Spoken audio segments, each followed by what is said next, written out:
If your camera is not opening in 2026 on WhatsApp, this is going to be the only video that you'll ever need to watch on the internet. So let's get straight into the video. The first thing you want to do is simply go ahead and head into your settings and then your apps, WhatsApps and permission, and check if you have allowed camera permissions.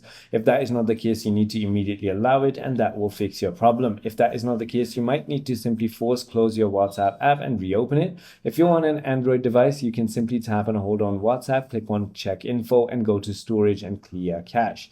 Once you simply clear cache, your problem should be fixed. Your application might also be outdated. Simply check if there are any updates available, which might bother you as well.